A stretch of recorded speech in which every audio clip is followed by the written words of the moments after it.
안녕하세요. 심리맨입니다. 심리맨 TV는 심리와 마음에 관한 이야기를 나누는 심리 전문 채널입니다. 오른쪽 하단에 구독을 눌러주시면 잊지 않고 이 채널을 받아보실 수 있습니다. 오늘 트랜서핑 강독은요, 페이지 60페이지에 왔습니다. 60페이지의 제목은 당신의 룰을 따르는 게임입니다. 지난 시간에 이어서 계속 꿈에 대한 이야기와 연관지어서 이야기가 펼쳐지고 있고요. 전체적인 주제는 의도, 외부 의도와 관련된 내용입니다. 특별히 이 게임에 대한 이야기를 하는데, 이 게임이라는 것은 꿈속에서 그 상황에 우리가 휘말려 들어가는 것들, 이것을 게임이라는 단어로 표현을 한 것이죠. 그래서 우리는 게임의 규칙 안에 빠져드느냐, 아니면 우리가 우리만의 게임의 룰을 만들어내느냐, 이것을 이제 깨어있음의 차이로 설명을 해나가는 것입니다. 그래서 이 게임의 룰이라는 게 있고, 누가 만든 룰이냐, 이것을 알아보는 것이 이 현실에서 펜듈럼의 희생양으로 살고 있느냐, 아니면 트랜스퍼로 살고 있느냐, 그 차이를 알 수 있게 해준다는 것이죠. 몇 가지를 먼저 정리를 하고 들어가겠습니다. 꿈에서 펼쳐지는 현실이 있고, 현재 실제의 삶에서의 현실이 있습니다. 근데 공통점과 차이점이 있죠. 둘 다 공통점은 뭐냐면 잠들어 있다는 것입니다. 잠든 상태에서 꿈을 꾸죠. 그리고 현실에서도 여전히 우리는 의식이 잠들어 있다는 공통점이 있습니다. 그리고 자각몽의 상태에서는 이 꿈을 통제할 수 있는 꿈이 됩니다. 현실에서도 마찬가지죠. 이 현실에서 우리가 깨어나게 되면은 이 현실을 조종하고 창조할 수 있게 됩니다. 그것을 이 책에서는 자각생이라는 단어를 사용했습니다. 상황에 끌려갈 것인가? 잠든 상태에서는 우리가 외부 환경에 끌려다니게 됩니다. 이리저리 휘둘리게 되죠. 잠든 상태에서 깨어나게 되면 이제 이 상황은 우리 발 아래 있게 됩니다.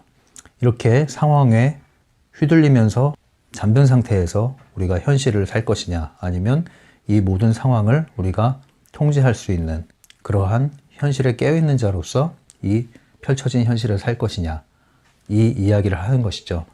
그래서 바딤 젤란드가 이런 얘기를 하죠. 인간의 그 욕구라는 게 뭘까? 근본적인 욕구라는 게 뭘까? 여러 가지 얘기를 하고 있는데, 이 책에서는 현실을 통제하고자 하는 욕구가 인간에게 있다.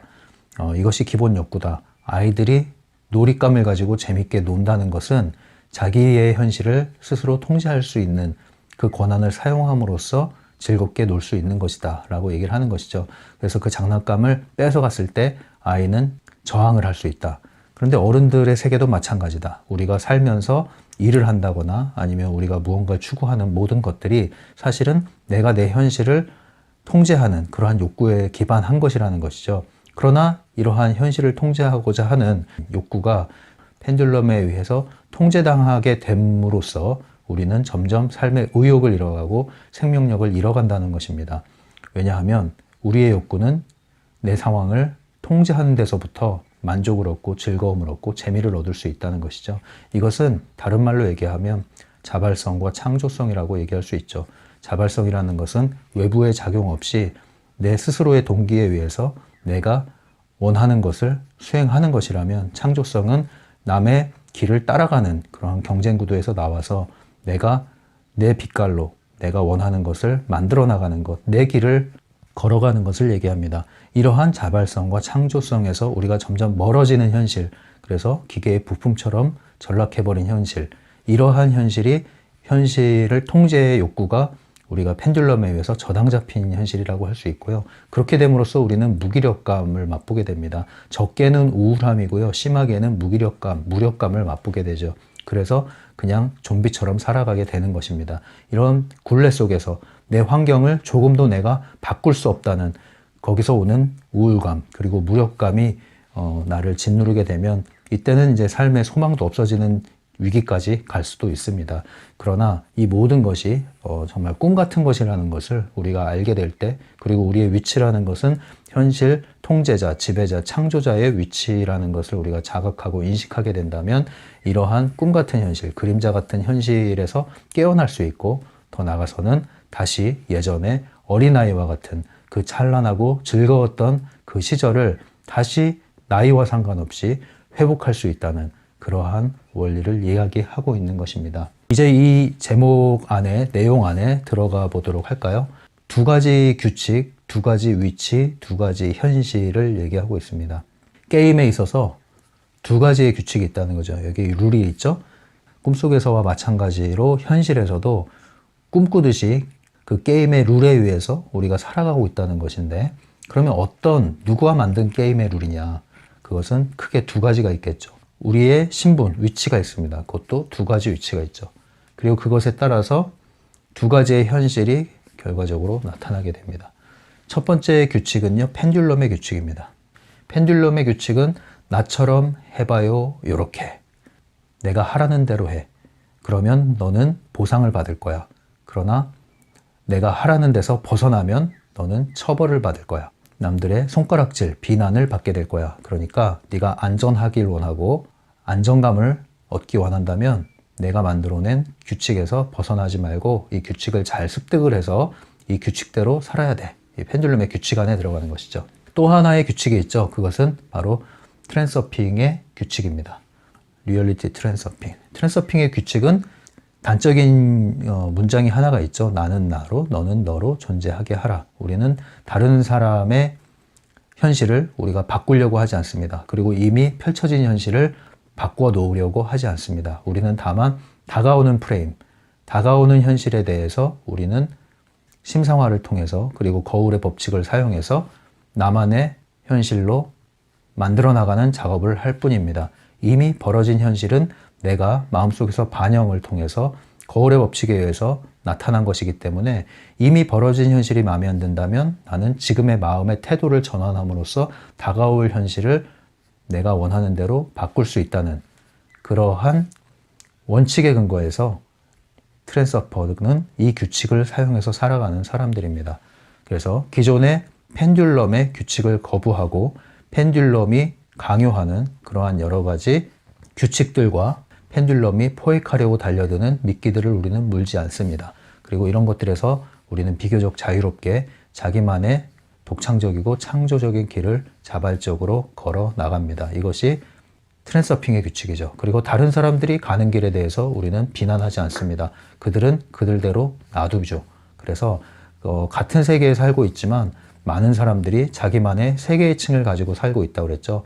그러한 각자의 세계의 층을 우리는 건드리지 않습니다. 다만 나만의 세계의 층은 내가 원하는 길을 따라 갈 수 있도록, 그러한 외부의 흐름을 가져올 수 있도록 나는 현실에서 내 마음의 태도를 거울에 반영할 뿐입니다.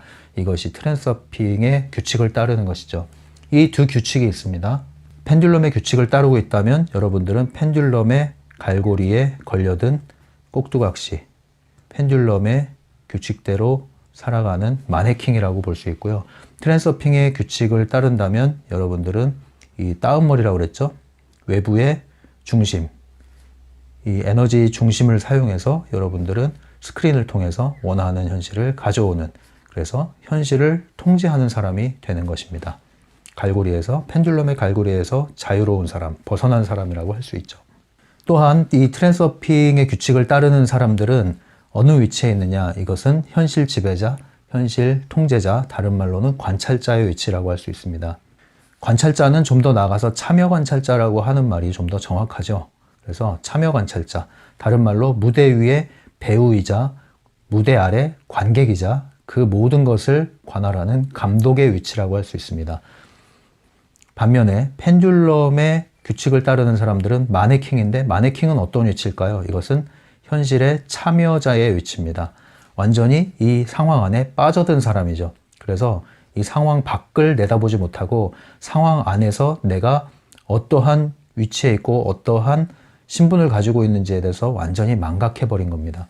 그래서 바깥의 현실과 안에서 일어나는 여러 가지 생각들과 이 양방면이 이 사람을 완전히 잠들게 만듭니다. 마치 영화 속의 배우가 그 배역과 혼연일체가 되어서 자신의 정체성을 잃어버린 경우라고 할 수 있겠습니다. 이 두 위치가 그래서 존재하는 거죠. 참여자의 위치이냐 아니면 참여 관찰자의 위치이냐, 배우의 위치이냐 아니면 관객이면서 배우이고 배우이면서 감독인 위치이냐, 이 두 위치가 또한 결정되게 됩니다. 동시에 그에 따른 현실이 펼쳐지게 되는데요. 자연스럽게 그것은 결과라고 볼 수 있죠. 이러한 마네킹으로서의 위치에서 살아가는 사람들은 당연히 그 현실은 조종당하는 현실이 될 수밖에 없습니다. 현실에 조종당하게 되면은 이 내부 의도가 강하게 발동을 하게 되죠. 원하지 않는 현실이 나를 괴롭힐 때 내가 할 수 있는 최대한의 저항은 도망가거나 아니면 이 현실과 맞서 싸우거나, 결국은 도망갈 수도 없고 싸워서 이길 수도 없는 현실. 그래서 좌절하지만 또 그 좌절한 마음에 펜듈럼은 다시 보상을 줌으로써, 희망을 줌으로써 살려냅니다. 왜 살려낼까요? 다시 에너지를 빨아먹어야 되니까. 펜듈럼의 목적은 오직 한 가지라고 그랬죠. 어떻게 하든 간에 인간이 가지고 있는 에너지를 계속 갉아먹습니다. 그래서 살려놔야 되는 거예요. 살려놓기 위해서 좌절했으면 다시 일으켜줘야죠. 그래서 희망의 메시지를 불어넣습니다. 넌 할 수 있어. 넌 할 수 있어. 그러나 여전히 내부 의도의 한계에서는, 펜듈럼에 포획된 상태에서는 그 할 수 있음이라는 말조차 기만이라고 볼 수가 있죠. 이러한 현실을 살게 되는 것이죠. 그래서 굉장히 투쟁도 했다가, 강한 투쟁도 했다가, 또 좌절도 했다가, 분노도 했다가, 희망을 품었다가, 또 소소한 것들에 또 행복해했다가, 그러나 결국은 이 굴레를 벗어나지 못하고 10년, 20년, 30년이 지나도 똑같은 삶을 살게 되는 것입니다. 예전에 어떤 분이 그런 얘기를 했어요.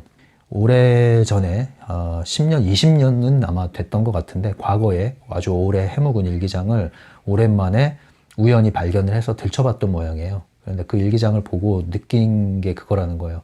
이 수십 년이 지났는데도 하나도 내가 바뀌지 않았구나라는 것을 알아차렸다는 거예요. 방황하면서 적었던 일기 내용, 그리고 그때의 나의 태도, 나의 생각, 나의 의식, 이런 것들이 수십 년이 지났는데도 전혀 변하지 않았다는 거예요. 다만 그 일기장에 있는 내용만 달라졌을 뿐, 내가 세상을 대하고 인생을 대하고 나 자신을 대하는 태도에 있어서는 전혀 달라진 게 없다는 거죠. 똑같은 굴레에서 맴도는 거였단 말이에요. 이거 이해되십니까? 저도 예전에 이런 경험이 있어요. 고등학교 때 저는 일기를 정말 열심히 썼거든요. 지금은 다 버려버렸는데 한때는 그게 저의 보물 1호였습니다. 왜냐하면 완벽한 비밀 일기였거든요. 거기에는 윤리, 도덕, 어떠한 기준이 없습니다. 모든 것을 다 쏟아내요. 여기 내 마음속에 있는 정말 쓰레기들도 여기다 쏟아내고요. 그러나 그것만 쏟아내는 건 아니에요. 여기서 또 창조 작업도 해요. 소설도 썼다가, 시도 썼다가, 정말 다양한 작업들을 여기서 해나갔죠. 상상도 했다가. 그러한 일기장이 한동안 제가 보지 않다가 오랜만에 본 적이 있어요. 근데 이 일기장이 크게 두 범주로 나뉘는 것을 발견을 했습니다. 첫 번째 범주는 이게 이제 일기를 쓰던 초기 단계라고 볼 수 있는데요. 그러니까 전반기, 후반기로 나눌 수 있을 것 같아요. 전반기에 쓰던 일기장을 보면은 이 말이 이해가 돼요. 일기를 아무리 많이 써도 이 일기를 읽어보면은 내용은 똑같아요. 일어났던 현실, 상황, 인간관계, 나 자신에 대한 불만, 이런 것을 쓰고 난 다음에 그것을 후회하거나 좌절하거나 분노하거나 하는 감정을 쏟아낸 다음에 나중에 다시 다짐을 하고 결심을 하고 희망을 갖고, 패턴이 똑같았던 거예요. 근데 여전히 그것이 반복이 되면서 나중엔 지쳐가는 거죠. 어떤 이야기를 해도 변화가 없는 거예요. 뻔한 얘기인 거예요. 뻔한 얘기. 그러니까. 그래서 일기장을 그 당시에 친구랑 바꿔보던 기억이 있는데, 정말 친한 친구하고는 일기장을, 비밀 일기를 공유한 친구가 있어요. 그때 그 친구가 그 일기를 보고 그 답글을 써줬죠. 오늘날로 말하면. 그때 그 몇 문장이 저한테 좀 큰 신선한 충격이 됐었던 기억이 있습니다. 그때 했던 얘기가, 누구야, 너는 이 글을 내가 정말 진지하게 읽어봤는데 그 모든 글에서 읽어지는 너의 모습은 마치 그 잔잔한 호숫가에 돌을 던지면 파문이 있는데 마치 그런 것과 같은 느낌이 들어.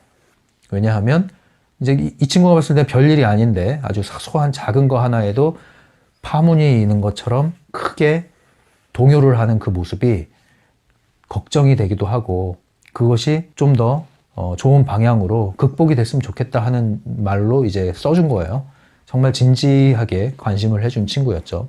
그 당시에 그 친구가 상당히 조숙했었죠. 조숙했던 친구인데, 이제 그 친구는 뭐 고등학생 때 이미 이제 이 한반도의 역사를 어떻게 수레바퀴를 조금이라도 굴리는데 내가 기여할 수 있을까, 이제 그런 생각을 하고 살던 친구니까, 내가 자신의 우물 안에 갇혀 있을 때 이 친구는 세상을 변혁시키기 위한 꿈을 꿨으니까 차원이 달랐겠죠. 이 트랜서핑 용어로 말하면 저는 내부 스크린에 완전히 장악돼서 살았던 거죠. 내부 스크린에. 근데 여기서 이제 벗어나는 역할을 했죠. 상대적으로. 그 친구는 외부 스크린에 상당히 붙잡혀 살고 있었기 때문에 그 친구의 자극이 저를 내부 스크린에서 나오게 하는데, 그래서 결국엔 이제 균형이 잡혀요. 나중에 수년이 흐른 후에 균형이 잡히면서 저의 글이 바뀌어지기 시작합니다. 이 패턴이 이제 크게 바뀐 거죠. 일기의 패턴이. 나 자신의 우물에서 나와버린 거예요. 그리고 이 우물에서 나왔을 때 과거에 썼던 이 일기글을 보면은 이제 단적으로 이해가 되죠. 내가 어떤 한계 안에 있었던지. 이제 그걸 나오고 보니까 알게 되죠. 진작에 이걸 나왔어야 되는데 내가 여기서 왜 시간을 허비했을까? 자기 생각의 우물 안에 빠져가지고 왜 나는 그 프레임으로 세상을 보면서, 나를 보면서 이 많은 시간을 허비했을까? 이걸 나중에 알게 됩니다. 아무튼 이 얘기하다가 흘러나왔는데, 이렇게 펜듈럼에 우리가 포획되기 시작하면요, 인생이 흘러가도 많은 일이 있어도 패턴이 똑같아요. 결국은. 그러니까 변한 게 없다고 생각하고 그러한 패턴이 지칠 수밖에 없는 거죠. 새로움이 없잖아요. 그리고 그렇게 열심히 땀을 흘려서 발버둥도 쳐보고 여러 가지 활동을 해보지만 결국은 똑같은 굴레 안에 있다고 해서 얼마나 무기력해지겠어요. 근데 여기서 나올 수 있다는 거죠. 여기서 이렇게 벗어나면 이 관찰자의 위치에서, 트랜서퍼의 위치에서 맞이하는 현실이란 무엇인가? 그것은 현실을 창조하는 것이죠. 원하는 현실을, 자기만의 현실을 창조할 수가 있습니다. 얼마든지. 물론 저 멀리에 있는 가능태는 시간이 많이 필요하기 때문에 현실 구현하는데 시간이 많이 걸리겠지만, 지금 내가 처한 현실에서 가까이에 있는 이러한 섹터로 이동해 나가는 것은 내 위치가 바뀌고 이 규칙을 거부하고 펜듈럼의 규칙을 내가 따르기 시작한다면 얼마든지 가능하다는 것이죠. 실제로 저는 이러한 큰 가능태 공간을, 섹터를 이동했습니다. 그것도 한 번 이동한 게 아니라 몇 번 이동했다고 해야 될까요? 4-5번은 이동했다고 봐야 될까요? 우리가 살다 보면 이 판이 뒤집힌다고 느낄 수 있는 큰 변화 또는 도약 아니면 생각의 확장, 이런 경험이 있죠. 그런 게 있을 수 있습니다. 있어야 하는 것이기도 하고요. 결과적으로 우리가 처한 현실이라는 것은 나의 위치와 내가 속한 규칙이 어디에 있느냐, 어떤 게임을 하고 있느냐에 따라서 나의 현실은 결과적으로 따라오는 겁니다. 계속 반복된 굴레 안에 있을 것이냐, 계속 펼쳐져 나가는 삶을 살 것이냐, 이것을 우리가 결정해야 된다는 얘기죠. 어떤 게임을 할 것이냐, 이 얘기가 오늘 핵심이라고 보면 되시겠습니다. 이제 우리는 부정적인 현실을 맞이했을 때 반응하는 양상이 있습니다. 크게 2가지 반응 양상인데요. 첫 번째 반응 양상은요, 대부분은 그 환경을 도피하려고 합니다. 이건 꿈에서도 마찬가지죠. 꿈의 장면으로 우리가 돌아가 봤을 때, 예를 들면 이렇게 무섭게 생긴 꿈의 존재가 칼을 들고 나를 막 잡으려고 달려와요. 그러면 보통 꿈에서 2가지 반응을 할 수가 있습니다. 걸음아 나 살려라 하고 도망가는 반응이 하나가 있고요. 2번째 반응은 나도 같이 칼을 들고 맞서는 장면입니다. 그런데 이 2가지 장면 모두 내부 의도에 해당한다는 것이죠. 그리고 여전히 이것은 잠든 상태에서 하는 반응이라는 것입니다. 꿈에서 깨어나는 방식이 하나가 있죠. 그것을 자각몽이라고 그러죠. 꿈에서 깨어나는 순간 우리는 이걸 어떻게 인식합니까? 아, 나를 죽이려고 달려오는 저놈이 사실은 꿈이었구나. 이 꿈이었다는 걸 아는 순간 우리는 어떤 태도로 변하죠? 자신만만해집니다. 왜냐하면 꿈은 헛개비고 내 명령에 의해서 얼마든지 즉각적으로 통제가 가능하게 되기 때문에, 그리고 심지어는 이것을 즉각적으로 없앨 뿐만 아니라 내가 원하는 현실을 창조해 나갈 수도 있다는 것이죠. 이게 자각을 한 순간 일어나는 일입니다. 각성을 한 순간, 의식이 깨어남의 순간 일어나는 현실이라는 것이죠. 우리가 살고 있는 펼쳐진 현실도 이 꿈과 똑같다는 겁니다. 나를 괴롭히는 다양한 사건들, 일들, 상황들, 사람들, 그런 것들이 나에게 다가올 때, 나를 푹 찌르려고 다가올 때 나는 도망가거나 아니면 맞서 싸우거나 하는 반응을 할 가능성이 높죠. 그러나 이 모든 것은 다 잠든 상태에서 반응하는 내부 의도의 한계라는 것입니다. 그것은 바로 이 2가지 규칙 중에서 펜듈럼의 규칙과 이 마네킹의 위치에 처한 것이라고 볼 수 있고요. 이러한 반응의 결과는 여전히 이 굴레를 반복하는 현실을 불러온다는 것이죠. 그럼 뭘 해야 될까요? 우리는 깨어나야 됩니다. 어떻게 깨어납니까? 이것은 한낱 꿈이고 펜듈럼은 내가 얼마든지 통제할 수 있다는 나의 현실을 자각하고 나의 위치를 자각해야 되죠. 나의 위치는 더 이상 마네킹이 아니라 나는 참여 관찰자이면서 현실 지배자라는 것, 그것을 인식을 할 필요가 있습니다. 나의 신분을 아는 순간 나의 능력은 나타나요. 경찰이요, 자신의 신분을 망각하면 어떻게 되겠어요? 능력이 있는데도, 경찰의 권한이 있는데도 자기 신분을 망각해버려요. 그럼 아무런 능력이 없어요. 그런데 사복을 입고 가더라도 내가 근무 시간이 아닌데도 나는 경찰이라는 신분이 있고 그 신분이 나를 보장해주고, 신분이 보장되는 순간 나의 능력도 보장되잖아요. 그래서 사복 입고 가다가도 범죄자가 있으면 내 일이 아니지만 찾아서 검거할 수 있는 거잖아요. 왜 그것이 가능하죠? 나는 경찰이니까. 나의 신분, 위치가 인식이 되면 그에 따른 능력은 따라서 부여되는 거예요. 그것과 똑같습니다. 그것을 인식하는 게 필요해요. 그러면 현실에서 칼을 들고 달려드는 이러한 현실을 나는 꺼버릴 수 있다는 것이죠. 똑같은 원리가 존재한다는 거죠. 깨어남과 동시에 의도를 선언하고 선포하는 것, 그럼으로써 환경을 바꾸는 것, 이것이 외부 의도를 사용하는 것이고요. 도피하거나 저항하거나 마찬가지로 이것은 내부 의도를 사용하는 것이다. 그러면 어떻게 나만의 게임의 룰을 만들 수가 있을까요? 이 책에서 이야기하는 것은 깨어있음에 초점을 두고 있습니다. 외부 의도를 활성화하라는 것이고요. 가능태를 이동하고 그래서 현실을 변환하라는 것입니다. 나만의 게임의 룰을 만들려면 가장 첫 번째로 중요한 것은 깨어있는 의식입니다. 자각몽을 해야 되는 것처럼 자각생을 해야 된다는 것이죠. 그리고 깨어난다는 것은 참여자에서 현실에 매몰된 것이 바로 참여자라고 한다면 관찰자로 역할을 전환해야 된다는 겁니다. 관찰자라는 말보다 더 적극적인 말은 참여 관찰자라고 얘기했어요. 참여함과 동시에 관찰하는 거죠. 우리는 유체이탈을 해서 나를 보는 게 아니에요. 여전히 나는 몸에 거주하고 이 마네킹처럼 똑같은 모습을 갖고 살고 있지만 나는 살아있는 마네킹이고요. 영화 속에 배역을 하고 있지만 나는 내가 누구인지 알고 있는 배우인 것입니다. 그것이 바로 참여 관찰자라는 거죠. 또한 참여 관찰자라는 것은 참여를 거부한다는 게 아닙니다. 여전히 나에게 주어진 역할을 충실히 수행을 합니다.